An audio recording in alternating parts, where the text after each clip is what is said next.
sudah berisi perutnya kan lebih kuat. Gereja dan pekabaran Injil.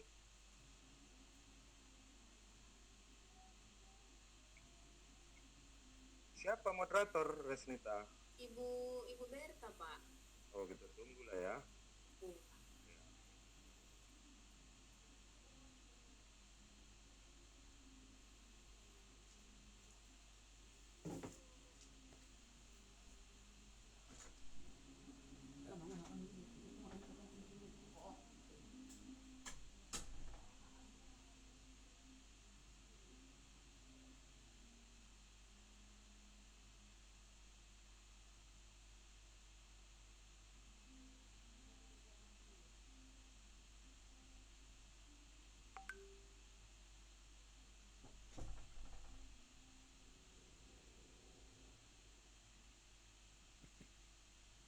Dua menit lagi ya. 2 menit. 7:58.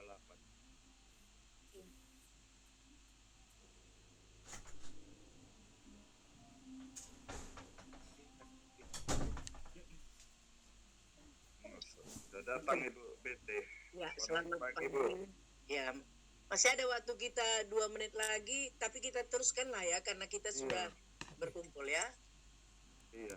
Oke, baiklah. Resnita, sudah siap? Sudah, Bu, kan?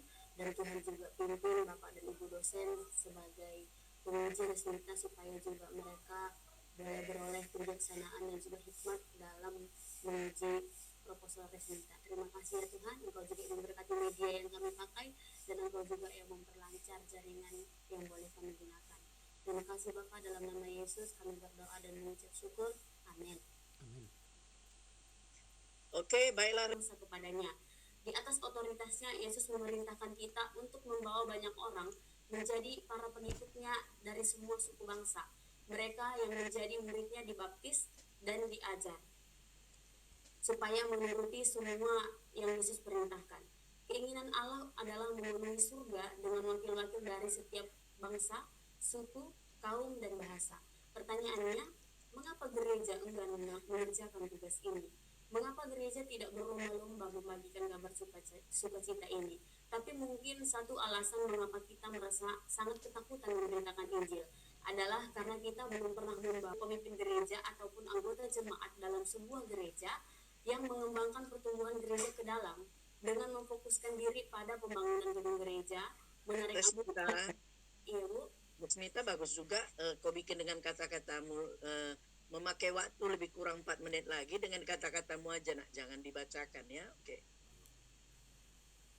Baiklah, gereja juga lebih fokus kepada pembangunan ke dalam, menarik anggota. Gereja dan pekabaran Injil adalah dua sisi yang tidak terpisahkan. Tanpa pekabaran Injil, gereja bukanlah gereja yang alkitabiah atau gereja bukan menjadi karakteristik yang alkitabiah yang menjadi saksinya melalui pemberitaan Injil. Sebagai berita sukacita Injil adalah nilai yang universal. Karena itu orang percaya akan Injil dapat dibatasi hanya pada satu bangsa tertentu atau tempat tertentu. Inilah sebabnya saya mencoba untuk memberikan sebuah pemahaman dan pandangan yang baru mengenai peranan gereja pada masa sekarang ini untuk dapat melakukan pekabaran Injil, terkhusus bagi gereja GKPI. Pada masa sekarang ini di mana sebagian kepada gerejanya dan juga membuka resep baru atau membuka pagaran baru, namun bagaimanakah pemahaman masyarakat GKPI mengenai penginjilan? Apakah penginjilan adalah hal yang perlu dilakukan atau tidak? Oleh sebab itu, melalui latar belakang di atas, saya mengambil judul Gereja dan Pekabaran Injil yang ditinjau secara misiologis terhadap pemahaman GKPI mengenai penginjilan dan relevansinya bagi misi Kristen masa kini serta pembentukan jemaat GKPI yang misioner. Baik Bu, itu dari saya Bu. Oke, baiklah. Resnita, saya dulu ya, Pak MW dengan Pak RH sesuai dengan urutan. Kita buat ya. Oke, baiklah. Resnita, kamu sudah lamakah mengamati tentang pemahaman dan pelaksanaan penginjilan di GKPI sejak tahun berapa kamu sudah amati? Kalau saya sendiri mengamatinya sejak tahun 2017 gitu.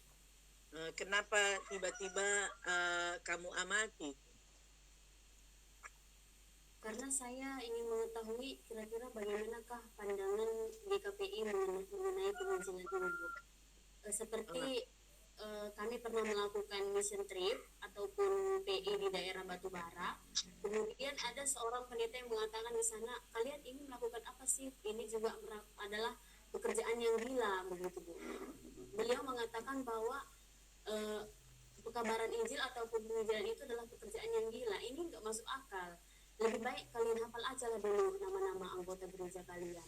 Untuk apa kalian melakukan penginjilan? Itu tidak perlu. Begitu, Bu. Jadi inilah membuat saya juga tertarik untuk mengangkat judul ini. Bagaimanakah pemahaman GKPI terhadap penginjilan?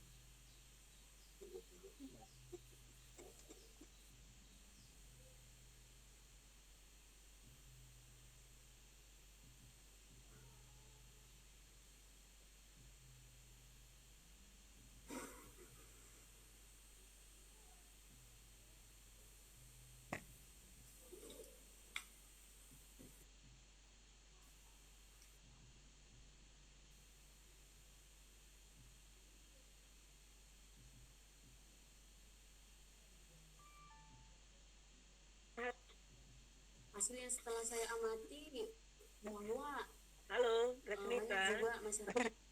Iya, Ibu. Resnita, apa hasilnya setelah kamu amati, Nak?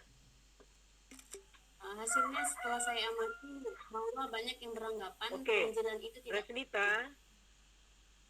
Halo. Iya, Bu. Halo, Resnita. Iya, Apa Bu, suara saya saya di tidak sini, Bu. kedengaran? Macet-macet ini ya. Oke, silakan jawab, Nak. Baik, Bu. Hasil dari pengamatan saya, Bu, bahwa juga banyak dari masyarakat GKPI yang menganggap bahwa penginjilan itu tidak perlu. Dan juga itu adalah merupakan suatu hal pekerjaan yang gila. Dan banyak yang memahami bahwa memang itu tidak perlu dilakukan, lebih baik.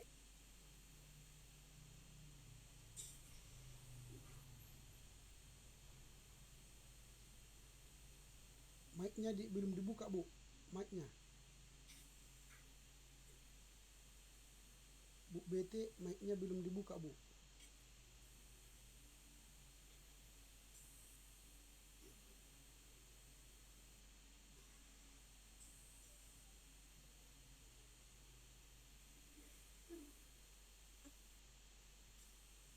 Tapi suaranya nggak kedengaran, Bu.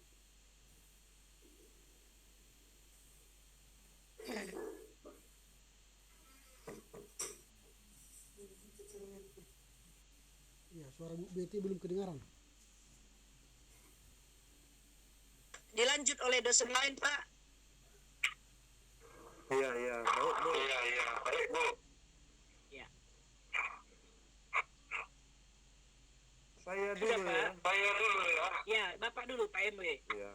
Terima kasih, Rita. Resnita, ini judulnya Gereja dan Pekabaran Injil, begitu ya. Suatu tinjauan misiologis terhadap pemahaman GKPI mengenai penginjilan dan relevansinya bagi misi Kristen masa kini. Belakang ada Resnita sebutkan bahwa GKPI dalam pertumbuhan jemaat di dalam GKPI itu dimekarkan gerejanya menjadi calon-calon bakal jemaat, begitu ya.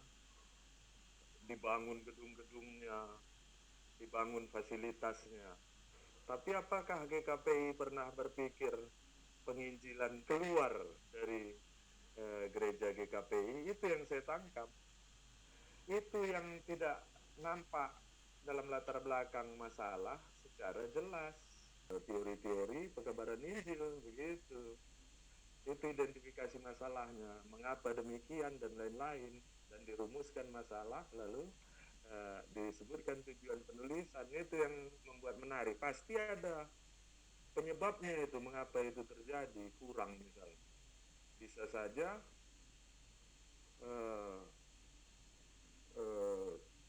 teologi pekabaran Injil atau teologi misi belum lengkap di GKPI, sudah belajar. Mungkin ada hambatan yang lain. Kalau belakangan ini sebutlah karena COVID. Tapi kalau sebelumnya, sebelum COVID, apakah ada data-data tahun-tahun sebelum 2019? Berarti Resnita harus melihat dari awal GKPI berdiri. Begitu. Kan GKPI berdiri itu kan termasuk hingga ada Mars GKPI. Kan hebat itu. Dari Marsnya kita ini. Ya, jadi subjudulnya suatu tinjauan misiologis terhadap pemahaman GKPI, tumbuhkan dengan metode-metode yang berlandaskan Alkitab. Ya, jadi data-data dicari dulu secara sinodal ya, data-data misi keluar, PI keluar. Bisa Resnita?